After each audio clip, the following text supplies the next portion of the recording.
Please identify yourself. I'm Julia Piaskowski and Brett, and I'd like to go as a group if that's okay. I'm sorry, I couldn't hear you. Julia Piaskowski and Brett and I would like to go as a group if that is okay. Oh, yes, okay. All right. Identify your group, please. No North Idaho Transport Corridor. My question will be very brief, and it is on the curltransport.com page, your outreach tool provided by ExxonMobil. Under local benefits, one of the first sentences says, Idaho, Montana may see over $100 million in economic activity due to this project. It goes on to state that this was the result of an independent consultant came up with that estimate. Sometime in early April, I asked for some more information about that. Who did this? Who did this analysis? Can we see the report? Can you make it available online or to myself? That was over a month ago. I just received one response from Dina Kavinsky of ExxonMobil saying we'll get back to you April 13th. So if you could address who did that analysis, can you make it available? The figure's being thrown around a lot, $100 million of economic activity due to this whole transport plan across the region, but we don't really know, how did you come up with that estimate? Right, and I have a written card that also says, was a cost-benefit analysis done?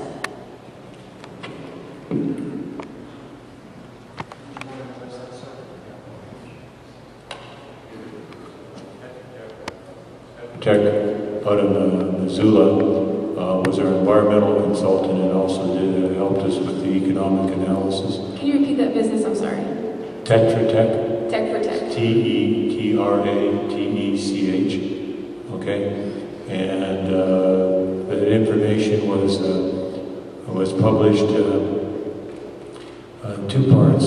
One in the public meetings that we had in Idaho, both in Moscow here and Lewiston and Kuski. We identified the direct expenditures that would be spent in Idaho, and also estimated $10 million. Yes. This is $100 million. Well, then when you add all the expenses we had to do in Montana, okay, and when we say the $100 million, that's based on our expenditures both in Idaho and Montana. Okay, can you make that report available for us to see? I thought Montana figures were actually $60 million. So that, I mean, it's still not adding up. So when you add the multiplier effect into the direct expenditures, you'll get towards the $100 million. Well, not in any of the information you've provided thus far, no. It does not add up, literally. Okay, I'll have to look at that, but the numbers do add up. So we'll have to get back with that to you. Okay.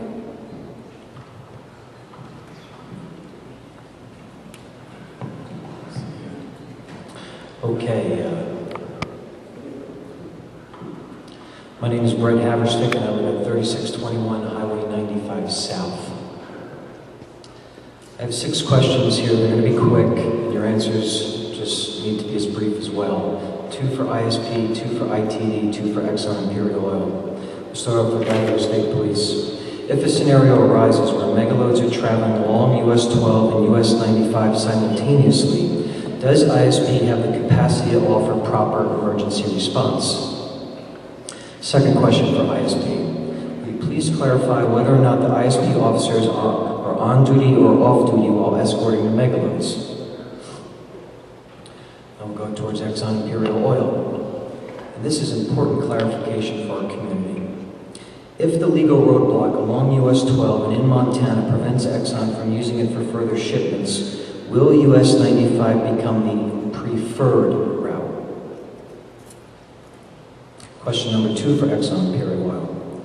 Will Exxon begin trucking megaloads up US 95 if they have a permit from Idaho, but not one from Montana?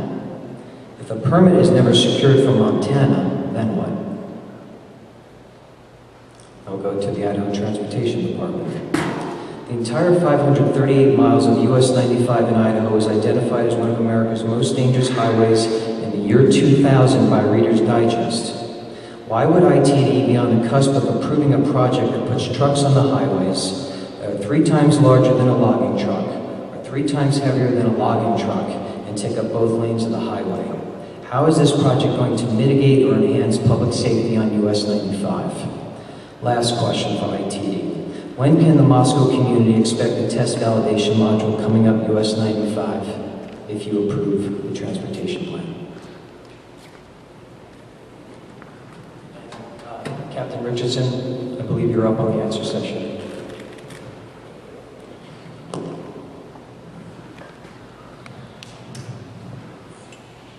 I didn't quite understand your first question. Do we have, Sure. if they're moving simultaneously, one on US 95 and US 12, I thought I heard, do I have the resources available to respond in an emergency, or do I have the resources available to escort?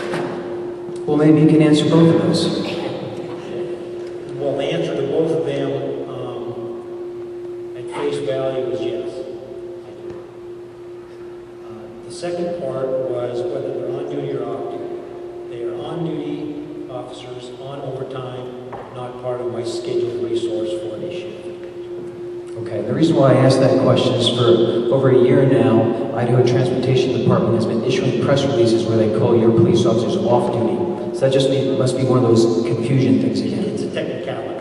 Okay. They are on duty. Anytime an officer is in his vehicle and in uniform, he is considered on duty, whether he's going to court, regular duty, or overtime, it's on duty. He has to follow the same purviews, policies, and jurisdiction under law. And just to clarify, if the ITD gives approval for, let's say, if they can move up US 12 and up US 95, you're saying ISP has the capacity to offer escorts for those megaloads and also provide safety for the north central Idaho public. Well, the escorting has nothing to do with my resources to respond to emergencies. Those are two separate issues. I have scheduled officers that work a shift. Those are not interfered with by the escorts at all. The escorts are done by troopers who volunteer their services on duty on overtime. If we have one load moving up US 95, we have one load moving up US 12, based upon the resources that I've been able to accumulate to date, my answer to that would be yes. I couldn't predict the future in 2 months or 10 months or a year or whatever. Okay, well, thank you. I believe Exxon Imperial Oil is next.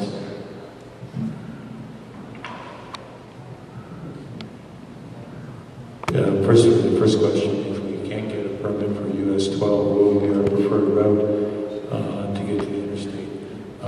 We're still looking at that. There's one option to keep on coming through Lewiston and up US 95 if we can get a permit. Or do we take an alternate route, such as going to Pasco and through Washington? We're working with Washington Department of Transportation at identifying weight restrictions on 395, etc. too. So it's a combination of things. So right now, I can't say we look at the one that would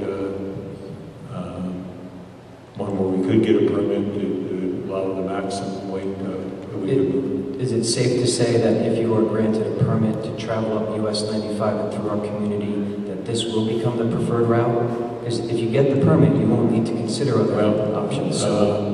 But as Mr. Frew said, you know, it's the issue, as we've talked about, the 33 modules we have in Lewiston that equate roughly to 60 half-height modules, and that's what we're talking to. If we want to move more, we're back to Idaho Transportation Department and say, would you let us move more, or would we look at alternate routes?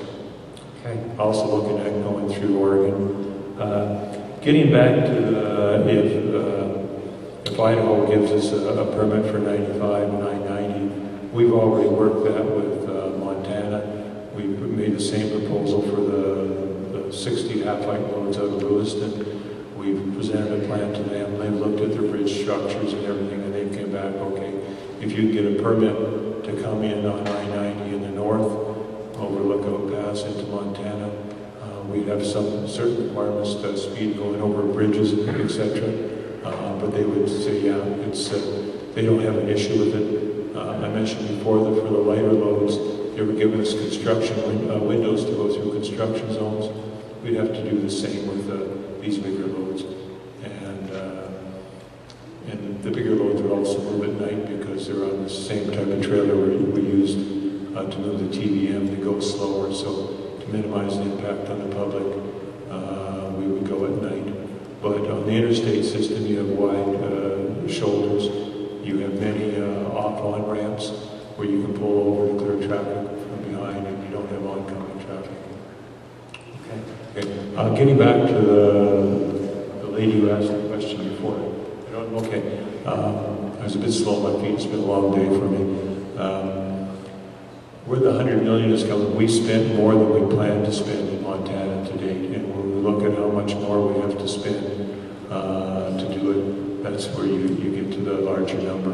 But you're right, from the information, the economic information that's in our environmental assessment in Montana, that's on their webpage, plus the information we provided to the public in Moscow here in June, and in Lewiston and Kuski, you wouldn't get to that number, but the cost of the utility line relocations that we've done to date in Montana, they're more expensive. The cost of modifying the traffic structures in Missoula for the full-length modules are going to be more expensive than planned, and as well as the turnout construction cost. And that's where the $100 million came from.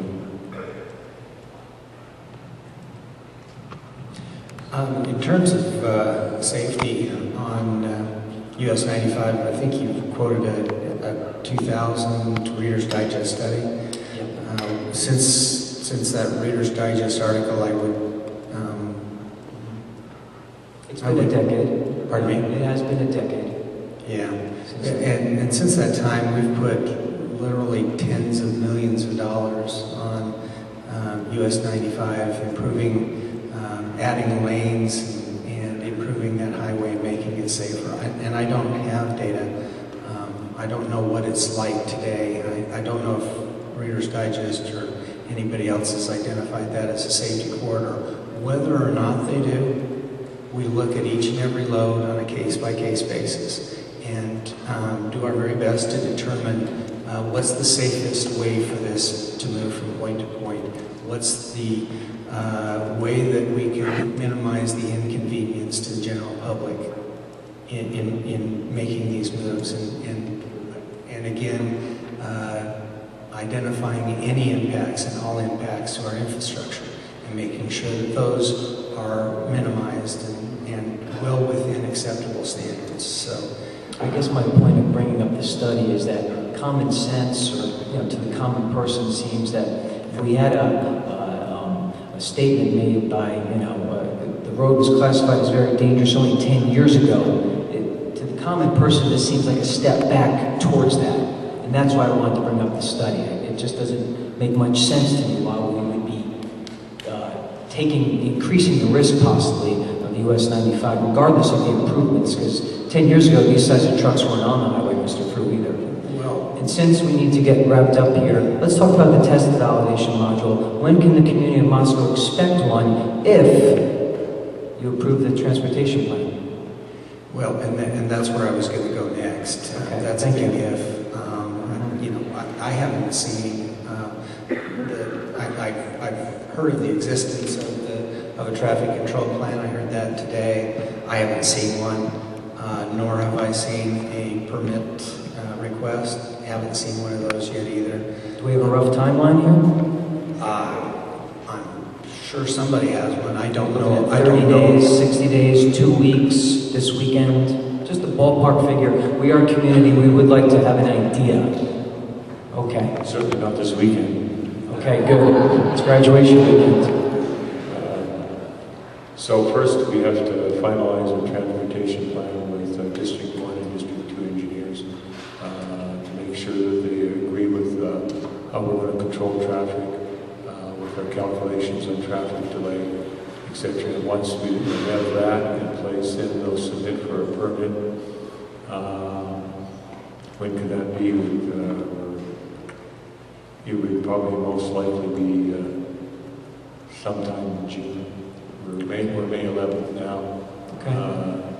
We got, I would say, we're doing a bridge study analysis before we can start to move the loads.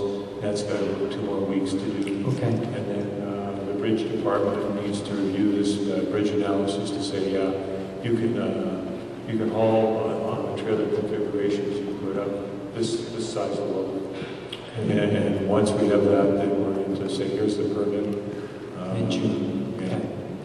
Thank Now, you very one of the much. written questions actually follows up on that. It says, how will the public be notified of individual trips? And I presume there's probably not a requirement for notification, but is there a process that's been conceived? Okay, we committed before when we were talking of about 200 loads on US 12 that we would post a schedule. We would certainly do that once we get a permit to move any loads up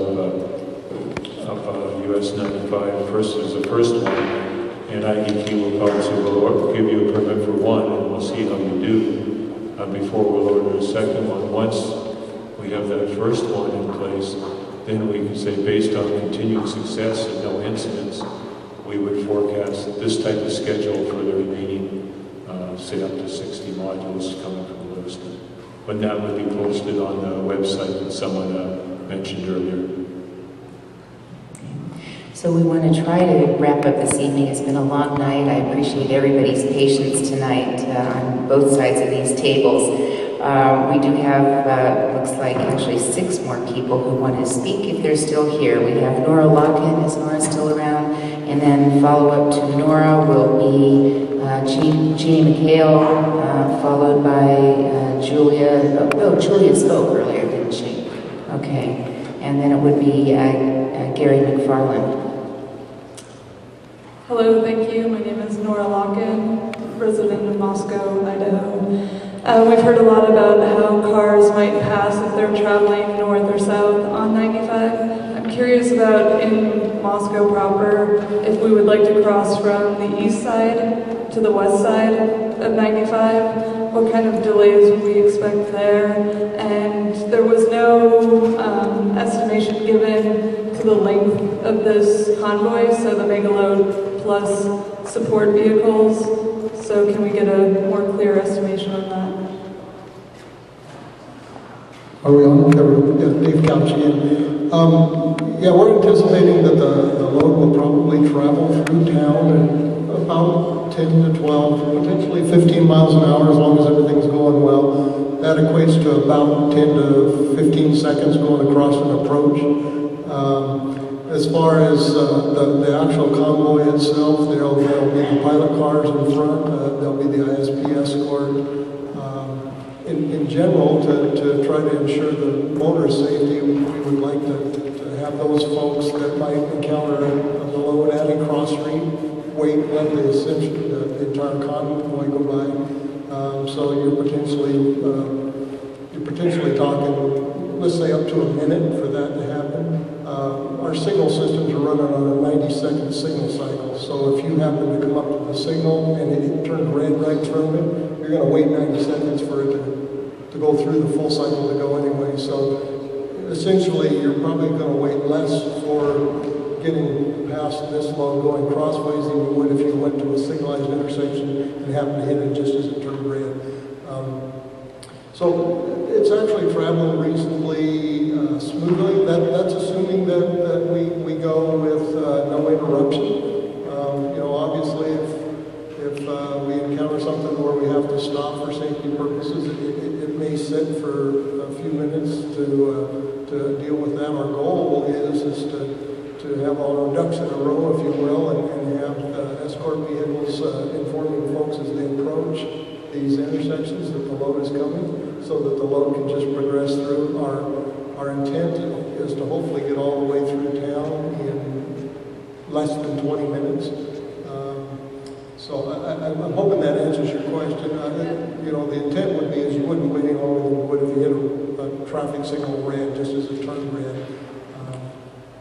Okay, yeah, that answers my question. My second question, however, is you've spoken a lot about vehicles and what they're afforded. Do you treat pedestrians and bicyclists the same way? That's how I get around town. Yeah, essentially, with the officers in front, of course, if we see that there's an issue in an intersection, the officer will probably stop and take control of the intersection. We've also encouraged ExxonMobil to get some additional flaggers, if you will, that could free the officer up so that he can deal with keeping the thing running in front. And then basically we just want to ensure, we assume that most people of normal intelligence wouldn't walk out the front of the load and get run over, but we also want to protect those who may be, less disadvantaged, they may not be able to see as well. At that time of night, they might be impaired in some form or another, and so our goal would definitely be to have somebody there to assist them, and not make a poor judgment. Now, the load is traveling at 12 miles an hour. As Ken said, it's got brakes on all the axles. It'll stop probably just as fast as a chip truck would. And you have to realize the chip trucks, we're lucky if we can get them to do 25 miles an hour through. So this will be traveling about half the speed of a chip truck and be able to stop probably just as fast, right, Ken? In theory, this thing it would be no different than me pulling my camp trailer and having electric brakes, and I step on the brakes and stop my camp trailer. It's got brakes on all axles, so it will stop quickly. Thank you. Okay, we have Jeannie McHale, followed by Gary McFarland, followed by Greg Mack. Are those folks still here? Okay, and not hearing from them, then we'll go on to Jan Johnson. I saw Jan just a moment ago. She might have headed out. Okay. And then we have Pat Carter, Patricia Carter, sorry. Okay. Dane Goodhart. Okay. I know, just let me go through these. We have just a small handful of written comments, and then we will have made it through all of these this evening, in addition to those that you've left at the front table. And I would ask the courtesy of prompt responses from the group over here, a quick one, so that we can get people tucked in so they can get back to work in the morning. I didn't see your name, Tom. Please come on up. Tom Carroll. Please do. My name is Tom Carroll. I live at 510 South Hayes, Moscow, Idaho. And I'm concerned that these megaloads are going to adversely affect my community, Moscow, Idaho. They'll be traveling past the hospital late at night when a lot of emergencies happen. Also past the police department and the fire department. I'm also concerned that they have already negatively impacted the Route 12 corridor, which runs along a wild and scenic river, I believe the first wild and scenic river in this country. Most recently, Idaho allowed the trees, the scenic trees along this corridor, to be trimmed, in my opinion, rather negatively for the wild and scenic aspect of it. Also, on Route 12, what is the weakest link, if you will, in the structure of the road and bridge system? Is it Arrow Bridge? If so, what is the maximum carrying capacity of that bridge? Also on Highway 95, what has ITD identified as its weakest link, if you will, between the structure of the road and the bridge systems that these megaloads will have to go over? And what is its maximum capacity for load carrying? I'm also rather disappointed that state employees who are engineers, I believe, from ITD, have used simile of a washing machine to compare square of road use. Doesn't seem very scientific to me. Also, using units of measurement of 2 or 3 chip trucks to compare a megaload's impact on the road, 2 or 3, which, if it's 3, that's the 33% margin of error. Can we afford a 33% margin of error throughout your plan? And also, who is the person that is overseeing the entire movement? You were saying earlier that the test load who took down the power line, it was a human error. There was a miscommunication of several groups. Well, who is the one group or person overseeing all these groups and organizing the communication? It seems like that would be a critical point in the entire plan that you have offered. So throughout the plan, I see a lot of error, a lot of human error, a lot of saying it's not going to impact. Oh, well, it took out a power line. That was unforeseen. But you know the measurement of the load, and you know the space it's going through if you measure. But if you're using units that are 2 or 3, trip trucks, maybe apologize without using public speaking. Mr. Carroll, that's all I have. Thank you. Thank you. So I think that was kind of a comment about a question. Okay, there are questions. So somebody like to respond to those pertaining to margins of error? The question regarding the weakest link. Yes. I don't have an answer for you on US 95 because I haven't seen the bridge report regarding what the weakest link is on US 95. I can tell you from experience, moving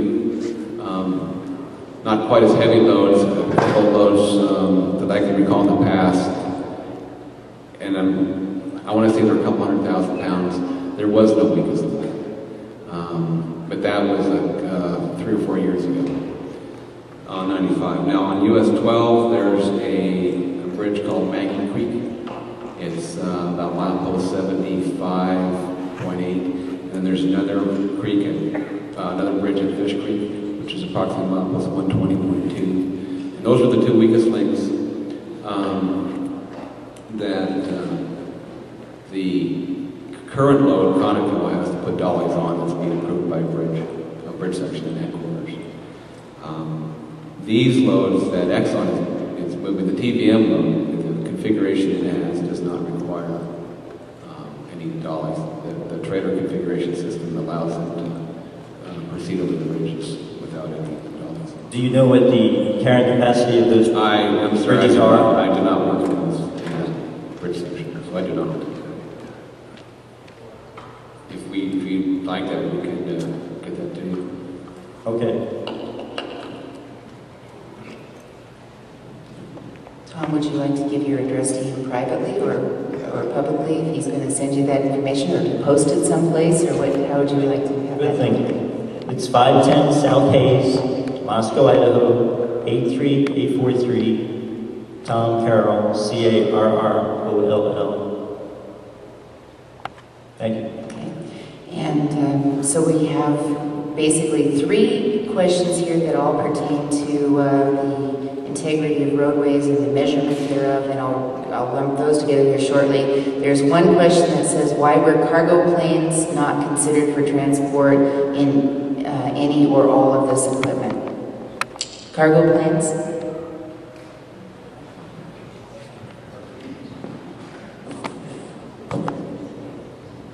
Someone also asked me about a dirigible too. They're too big for the largest Antonov.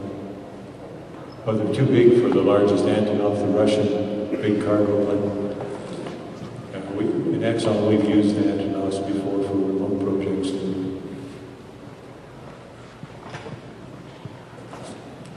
So we have 3 questions here, and they all relate to one another. One says there are experimental routes for somewhat heavy trucks in southeast Idaho. They were put in place to study the effects of pavement and bridges. After several years, no definitive report has been given. Given the number of these megaloads planned, why are you comfortable proceeding without results from the experimental routes? And let me carry on with the next one because these are connected. Has ITD required that Exxon get a third-party engineering report on highway bridge integrity during moves and after? How many moves per pieces? Let's see, and then they made some evaluation of some presentations up here. But that one related to roadway integrity. And then it says the use of linear analysis of these loads. One legal 80,000 pound truck equals 150,000 passenger, I can't read that word, vehicles worth of damage to roads. Let's see, 2 legal 80,000-pound trucks or overloaded trucks, so it's not equal to 300,000 vehicles. The equations are exponential, not linear. So there are some questions about the analysis of integrity of roadways, the durability, the testing thereof, and how those could be, the impacts could be measured before and after the hauling of some unknown number of loads over some unknown period of time.